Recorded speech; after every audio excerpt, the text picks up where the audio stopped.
Hello again, everybody. This is Mr. Everything, and I'm coming at you with another Wargaming channel update. Now, this is the May update, just to get you fully apprised of what's going on my channel, inside and out. A couple of things that I wanted to point out was we've got role-playing games and board games and miniature games playing on Thursday night. Usually we'll play the fantasy trip going on right now, but every now and then we might pull out a miniature game and play that instead. So stay tuned. If you follow the channel or if you're following our videos, we'll usually talk about it a week or two ahead of the actual game, so you'll be aware of what we're actually going to be playing. All right, now in addition to that, we've made a few adjustments to my my hardware. So we have, in addition to the webcams that I use, but I also have a camcorder, a Canon camcorder that films macro. So I'm actually able to get really close to the miniatures now.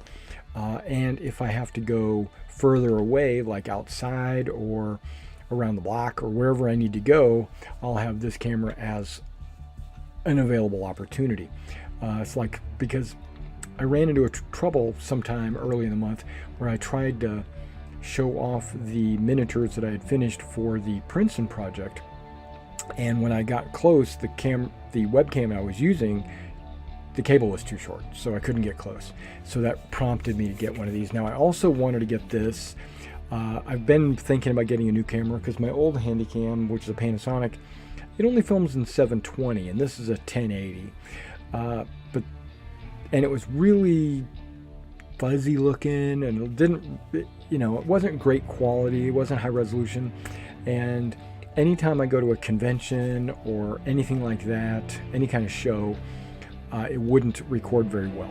So I wanted that. In addition, for the out of range camera shots that I needed to make here, I also wanted this to make the videos when I go to these conventions. So we did get the Canon camcorder. All right, and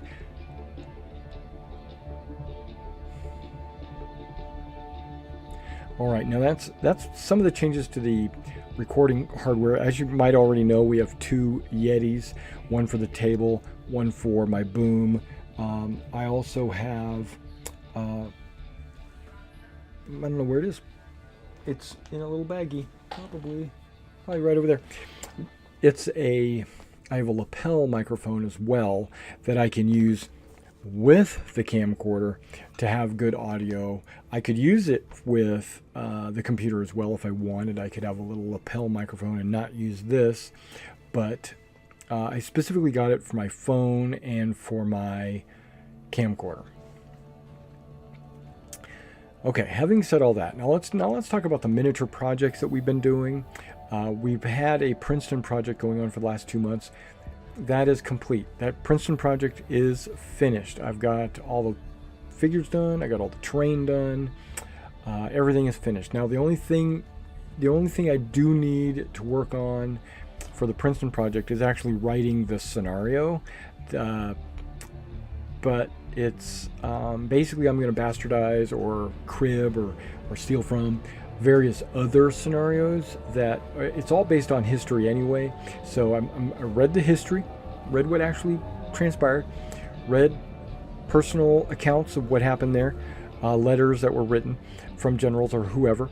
I also looked at some of the other gamers out there and their scenarios that they wrote. And then I also looked at, and I also decided on like how I wanted to modify it to make it work as a tabletop game. So we're going to write that scenario. It shouldn't take me too long once I actually set my mind down to actually doing it. But in the meantime, I'd switched on to a new project, the Agincourt project, which is a medieval project, and we're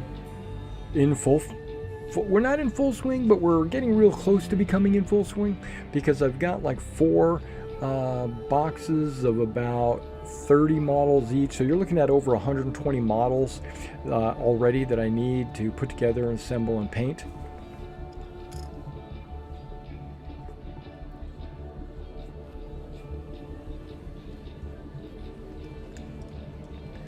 And right now I'm just going through like an experimental process, discovery, trying to figure out which models I'm going to use, what paints I'm going to use, what colors I'm going to use, how I'm going to base them, what rules that I'm going to use, etc. That's what I'm working on right now, and that's probably going to take me a good week or two to finally figure all that out.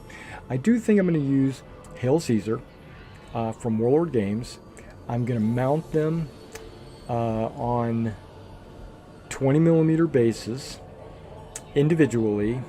I'm going to magnetize them to a 40mm base, four on a base, just like a normal Warlord Games base would be. So you would have like a 40mm base, and there would be 4 figures on the base, but instead of gluing them to the base, I'm going to magnetize the base and put them individually in the 4 corners, and that way if I want to use them for another project or another game system that I'm running, I'll just pull them off. And maybe I don't need this many bases. Maybe I decide I'm going to run some Burgundian mercenaries. I can just pull all my English guys off and I could put all my Burgundians on.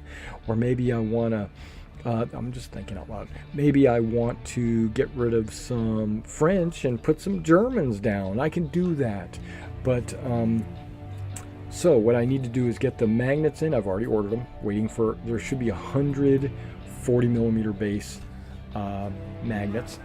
And in addition to that, I ordered 100 40mm bases, but not the 3mm thickness that this is. I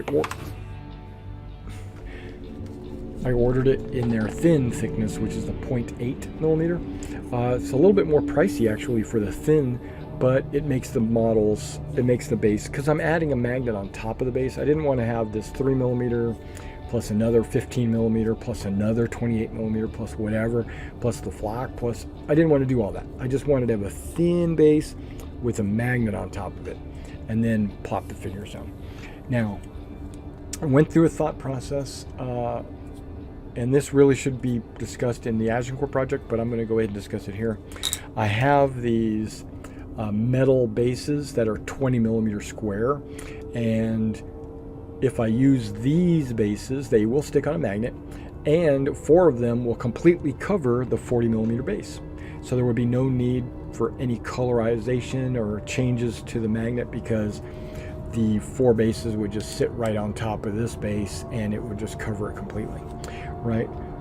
But these are from Wargames Accessories, and they're overpriced.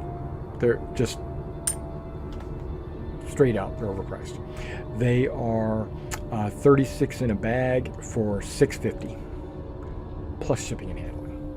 So for the 300 that I think I'm going to need, I need 400 to cover 100 bases, right? Well, I already have 100. Actually, I think I might have 200 of those. To get another 100 would be 3 bags. That's like $18, $19, $20, right? Plus shipping and handling, like $20, something like that. No, that comes out to, what does that come out to? 36 at $6. You can do the math. It comes out to an insane amount per dollar, right? Where when I ordered or I didn't even order, I went down to Lowe's and I bought some 20mm fender washers, and they were 9 cents a piece. You know, in the past I had used American pennies. Pennies are 20mm, and they're perfect for bases, but they are not ferrous, so they won't adhere to a magnet. So I couldn't use the penny, so I had to go down and get some steel washers, and I did, and they were 9 cents a piece. Pretty expensive for a washer, I think, in reality. I could probably go online somewhere and buy them for a penny a piece. You know, I don't know. I haven't tried. But they're round. And the issue with that is on a square base, the round is going to leave gaps between the model, and you're going to see the magnet underneath. So magnet's black, that's fine. So, but I was thinking about painting it green, like, well, you don't see that, but you know, like an OD green or something. But we'll see. We'll see how that's still a discovery process right there. So we are definitely going to go the magnet process. We're going to go the individually mounted. One of the other reasons why I wanted to go individually mounted was you can play with it on other games that are single, like skirmish games, that are medieval games or role-playing games, whatever. Like, here's a English knight. He's mounted individually on a fender washer. Boom. Beautiful, right? Okay. All right, so that's what's going on in the medieval world. Also, I did the hovel, and I did a video for the hovel. I did that last night. I've uploaded it. You can watch that. I also do some Perry miniature model reviews, like on that model there, and some other models. I've done some reviews on that, and a speed painting process I did on those. And I'm going to continue on. Now, I also did I will be doing on my Princeton project later this afternoon. I'm going to explain the difference between using Citadel black ink and the quick shade dark tone. It actually came out to look a little bit better, in my opinion. And I'll show those here in a future video that you'll probably see tonight. Okay, that's what's going on in the miniature world. Role playing. Okay, so this is the channel, and we're running games on Thursday nights. So this Thursday we should be doing a fantasy trip game. We lost 1 player, but gained 2 players. So we're up to about 5 players in our fantasy trip game, and still looking for more. I've got friends out there that used to play D&D with me, and they've dropped off the face of the earth like they don't know what they're doing. So I really love them to come back. If you're watching this video, come on back. We would love to have you. If not, it's okay.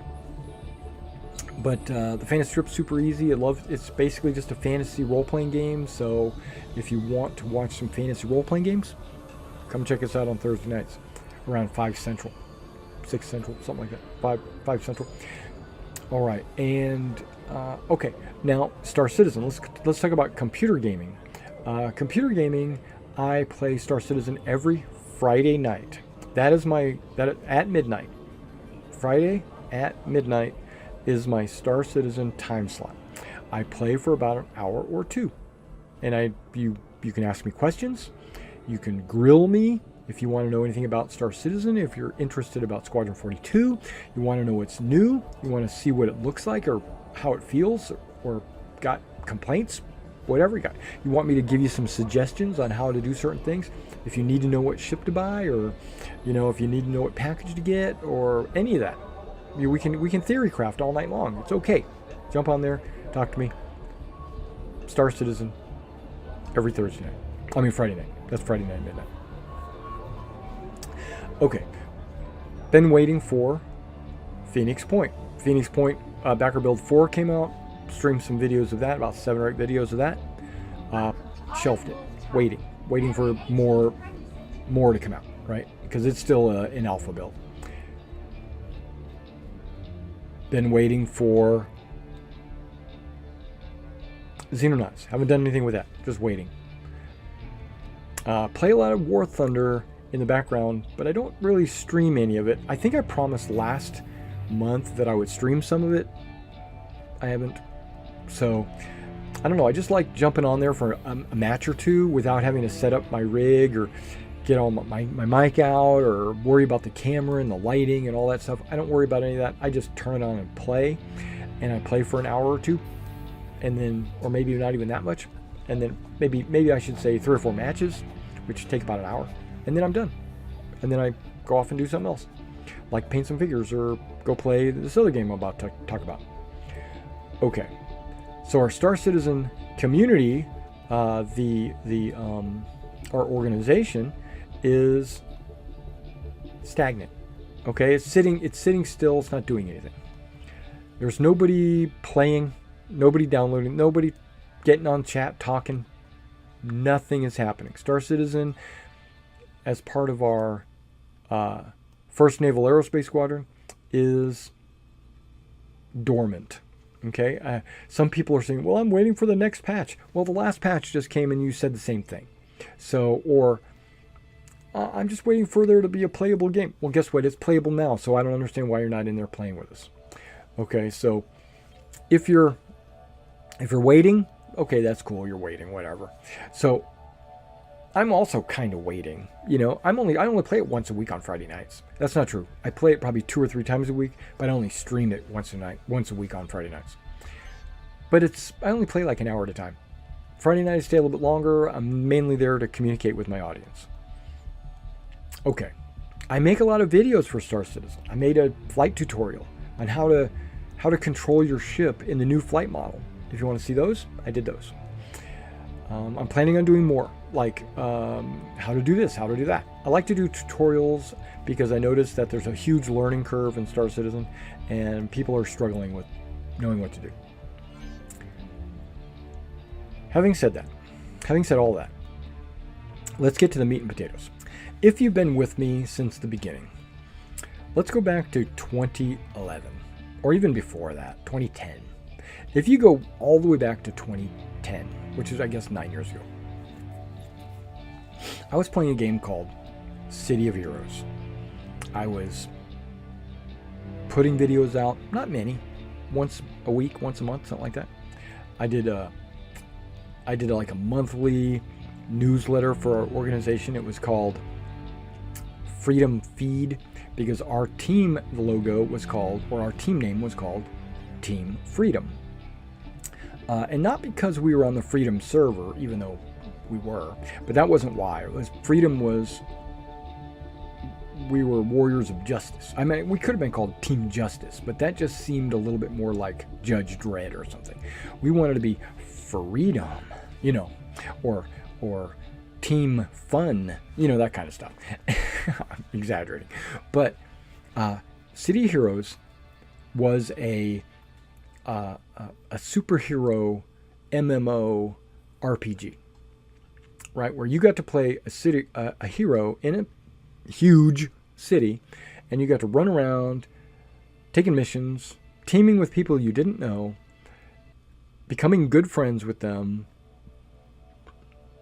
going around, fighting supervillains, preventing banks from being robbed, you know, rescuing hostages, all this kind of superhero stuff, being very superheroic.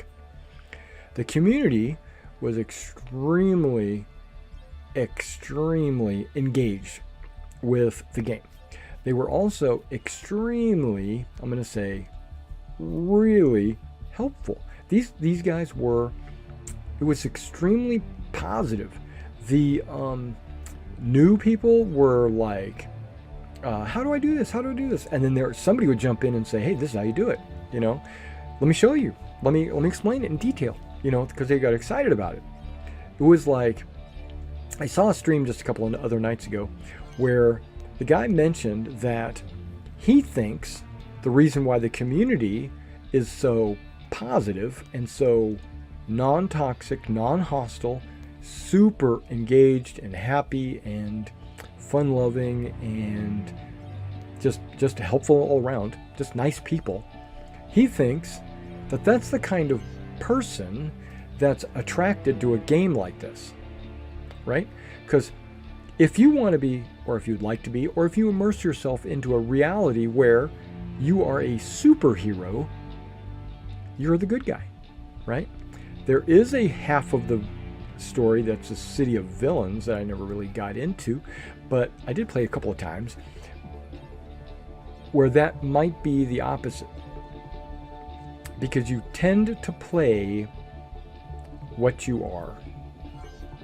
So people that played City Heroes were heroes. They were nice people. They were the kind of people that will help you. They will go out of their way to show you how to do it, which I found was very motivating, that game had a lot of, and it made me happy, and it made me optimistic about the community and the people I was teaming up with, and just the entire game as a whole, right? Well, I played it for a few years. I played it, I streamed it. We had a We had a, what do you call it? A super group that had like 200 members in it. We had a massive base.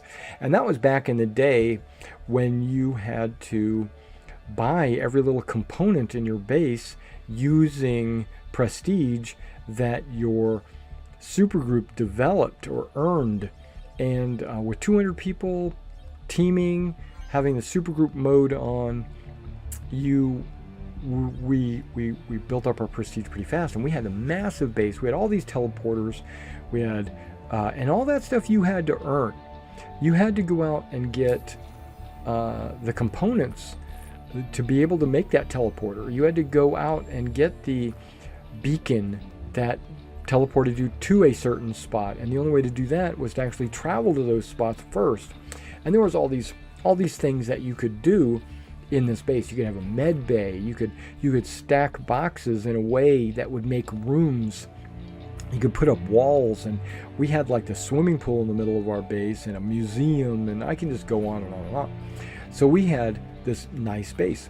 We had a computer that allowed us to take missions in our base. We had a teleporter that allowed us to teleport into enemy bases, other supergroups bases, and loot them. We were the bee's knees, right? We had it all. Then the game closed. NCSoft said, nope, we don't want to support this game anymore. We're tired of it. It's too successful. We don't want to make money anymore. We're done, right? And so they closed it down. Okay. I cried. So there was many years, 8, 9 years, no City Heroes. No City Heroes. I had to search for other MMOs. What did I look for? I found MechWarrior Online, formed an organization there. We thrived for about 2 years. And I said, you know what? I'm going to go check out this cool game called Star Citizen. So I checked out Star Citizen. And I said, okay, guys, I'm not doing MechWarrior Online anymore. I'm dedicating 100% of my time to Star Citizen because it is exactly what I want. So I've jumped over to Star Citizen. But now, just a week or two ago, City Heroes became a server that I can log into and play once again. That's right. So if you've been watching my stream, you've seen me live stream this, and I'm going to be live streaming it again today, about 100 times. I've been on the stream. What? Mr. Everything's streaming more than once a week? What the hell? So I'm streaming like almost every day. Why? Because it's City of Freaking Heroes. Okay, if you don't know what City Heroes is, I recommend you checking it out. Watching a couple of my streams. Watching a few other people's streams. Watching some classic music videos that use City Heroes as their background. I can go on and on on why City Heroes is the bee's knees, why I loved it so much, but mainly because of the community, not because of the graphics. The graphics suck. I'm gonna be honest. The graphics in City Heroes is 2004, because that's when the game came out. Now, did it upgrade the graphics right before it closed? Yes, like in 2010.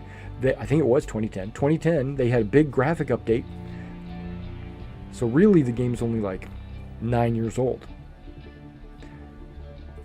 Now there's some new graphics that I've never seen before, some new graphic options that were not in the classic game, but they're in this new server. I've tried them. I like them. We'll see. And I'm sure you could get some of that FX, whatever it's called, the Blue FX, or not Blue FX, what is it called? Monster FX or FX Master or whatever it is that you can get for your games. Because we did that with MechWarrior Online, and it I don't know, it helped a little bit, I guess. But so I'm in that. I'm streaming. We got an organization, Team Freedom, back to life. We've invited some people into the channel. So in our Discord, you're going to see a bunch of people that are not playing Star Citizen. They're playing City Heroes. Okay, maybe we can convert them. But because City Heroes is a complete game, and there's a lot of people playing it, and I can team up, and I can do all kinds of things, I'm streaming it. Star Citizen, you can't do it. You play it You know, if I played every day, after a couple of weeks, I would have done everything.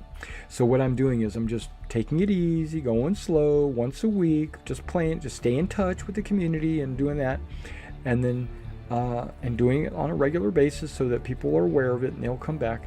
That's fine. City of Heroes is probably not going to last that long because it's a private server, and they've got like 20,000 people on this private server, which is a good amount. And you can always find a team, it seems like. So far right now I can. I've started to think that the higher level you go, the less and less people will be on that can team up with you. Because right there at the starting zones, everybody's there. Everybody's got a character. You got hundreds of people there. Go up to the next zone, you know, the next level band. There's probably about 50 people. Then there's probably about 25 people. There's probably about 12 people. It's like a little pyramid. And by the time you get to the 50th level, there's not going to be enough people. But I think partially part of that problem is it's only been out for 2 weeks back to public. So people haven't had a chance to level. Okay, so I'm in the future on this channel, you will see more streaming of City Heroes, a lot of it. But you'll also see me do some tutorials. I'm actually thinking about doing a tutorial on how to tank and spank. No, just how to tank, because the tankers that I've been teaming with, they don't know how to tank.